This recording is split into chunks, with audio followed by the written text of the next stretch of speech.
Bom dia, meu nome é André Coelho, eu sou um dos pastores da comunidade cristã da Zona Sul. Gostaria de compartilhar algo com você nessa manhã. Vamos orar. Senhor, obrigado pelo teu amor para conosco, é um amor que não muda, é um amor eterno, é um amor que se manifesta. Senhor, muito obrigado. Queremos pedir, ó Deus, que este amor venha pelo Espírito Santo inundar os nossos corações e fazer-nos, Senhor, transbordar dele e abençoar outras pessoas. Nos ajude, Senhor, te pedimos em nome de Jesus. Meu versículo tema é um versículo talvez o mais conhecido em toda a palavra de Deus, está lá em João capítulo 3, versículo 16. Porque Deus amou ao mundo de tal maneira que deu o seu Filho unigênito, para que todo que nele crê não pereça, mas tenha a vida eterna. Esse versículo começa com uma declaração muito forte, porque Deus amou ao mundo de tal maneira que fez alguma coisa. O amor de Deus o impulsionou, o levou a tomar uma atitude. E essa atitude, ela é tremenda, ela é maravilhosa. Chegou a ponto de dar o seu único filho para morrer em nosso lugar. Portanto, o meu tema é o amor, ele se manifesta. Às vezes as pessoas dizem para outra, eu te amo. É muito bom você falar isso, mas não basta. Às vezes algumas pessoas nem mesmo dizem isso, têm dificuldade para dizer eu te amo. E o amor, quando ele não se manifesta, ele não é o verdadeiro amor, ele não é o amor de Deus, porque o amor de Deus se manifesta de maneiras práticas. Deus amou o mundo de tal maneira que fez alguma coisa, como eu disse, ele deu o melhor que ele tinha, que foi o Filho dele. Portanto, nós como cristãos, que nós somos exortados repetidas vezes no Novo Testamento a amar o nosso próximo, a amar mesmo o nosso inimigo, esse amor, ele não pode ficar preso dentro de nós, nós não podemos ser omissos nesse sentido. Não, o amor, ele precisa se manifestar. Se ele não se manifesta, ele não é o verdadeiro amor. Ele não é o amor de Deus. E rapidamente eu gostaria de falar como o amor, as maneiras pelas quais o amor deve se manifestar, e essas são práticas que nós devemos incorporar à nossa vida cristã. Em primeiro lugar, quem ama supre as necessidades básicas. No caso dos filhos, às vezes alguns pais acham que tem que dar tudo para os seus filhos, porque eles os amam, mas não é necessário dar tudo. Você precisa suprir as pessoas que você ama das suas necessidades básicas. E aqui principalmente nós estamos nos referindo à nossa família. Então, o amor em primeiro lugar, ele supre. Em segundo lugar, podemos dizer que quem ama manifesta o seu amor com palavras. É só nós lembrarmos dos apaixonados. Eles não cansam de repetir para a pessoa amada, eu te amo, eu te amo.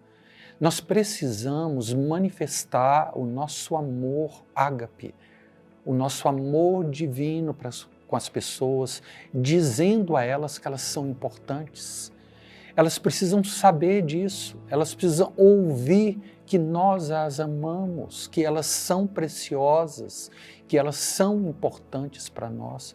Portanto, quem ama manifesta o seu amor com palavras. Você precisa dizer isso para os seus filhos, você precisa dizer isso para a sua esposa, principalmente no caso das mulheres, porque elas têm esse aspecto emocional mais intenso do que os homens.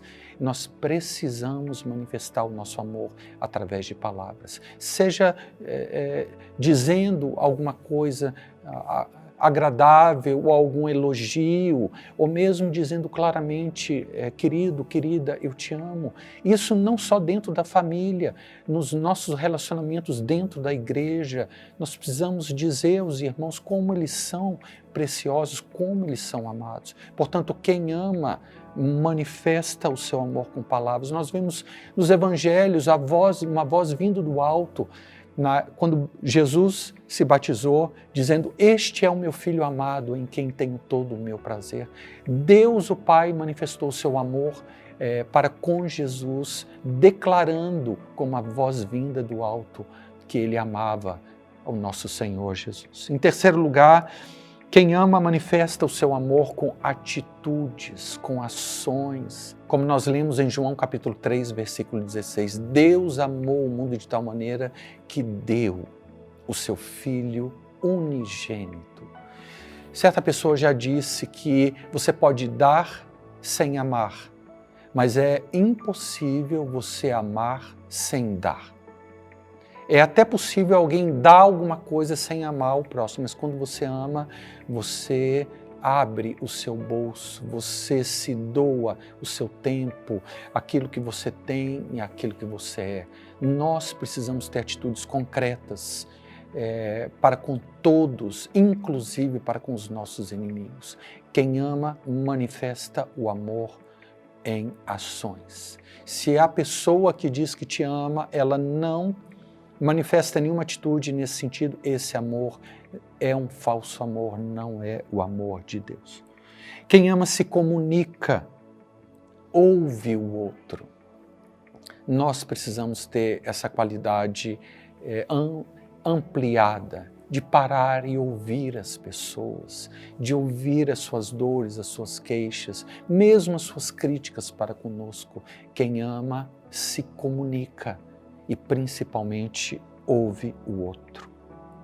Quem ama também ensina, mostra o caminho.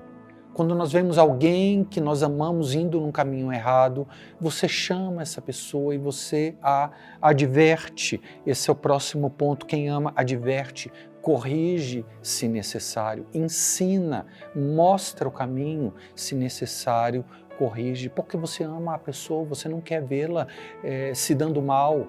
Se você vê ela num caminho errado, você a adverte. É assim que Deus faz para conosco. Na palavra de Deus há muitas palavras de advertência. Por quê? Porque Deus nos ama. Quem ama também fala a verdade. Nós não podemos mentir às pessoas que nós amamos. Por mais dura que seja a verdade, nós precisamos falar a verdade. Mas a verdade precisa ser dita em amor. Em amor. A verdade sem amor, ela fere. Mas a verdade com amor, ela abençoa. Eu vou dar um exemplo muito prático aqui, que aconteceu inclusive comigo. Eu não sou muito exigente no que diz respeito à comida. E a minha esposa sempre faz maravilhosos pratos, mas uma vez ou outra ela erra a mão, vamos dizer assim, e se ela me pergunta como é que está, querido, a comida, eu não posso falar mentira. É claro que eu não vou falar está ruim. Eu falo o seguinte, querida, a maior parte das suas comidas são maravilhosas, mas hoje deve ter acontecido alguma coisa e você errou a mão e não está tão bom como nos outros dias. Tá vendo? Tem uma maneira de falar quando você ama. Eu poderia dizer, tá péssima essa comida, não gostei dessa comida, mas a verdade sem amor, ela fere. Mas quando a verdade ela é dita de maneira amorosa, ela abençoa. Querida, olha, você é joia na cozinha, mas uma vez ou outra todos nós erramos. Dessa vez ficou um pouco mais salgado, ficou sem sal, eu não gostei. Ela fecha um pouco a cara, ela não gosta de ouvir, é claro, mas eu não posso falar mentira. Eu preciso falar a verdade. Por quê? Porque eu a amo. E quem ama, fala a verdade. Deus nos trata assim, nós precisamos tratar os outros da mesma maneira. O amor verdadeiro perdoa. Essa talvez é uma das maiores qualidades do amor. Ele perdoa tudo, esse é o amor de Deus para conosco. E a palavra de Deus nos ensina, assim como Cristo nos perdoou, assim devemos perdoar uns aos outros. Devemos perdoar o nosso cônjuge, devemos perdoar os nossos filhos, mesmo os irmãos da igreja. Ninguém é perfeito, você não é perfeito. Por que você vai exigir que o outro seja perfeito? Portanto, o amor verdadeiro perdoa. E não perdoa só quando o outro vem pedir perdão. Não, você perdoa mesmo se a outra pessoa não se arrepende. no seu coração você precisa ter essa atitude, porque foi essa atitude de Jesus ali na cruz. Ele orou: Pai, perdoa-lhes, porque não sabem o que fazem. Portanto, o amor verdadeiro se manifesta no perdão genuíno. Finalmente, Deus, Ele protege, Ele coloca limites. E nós precisamos colocar limites às pessoas que nós amamos.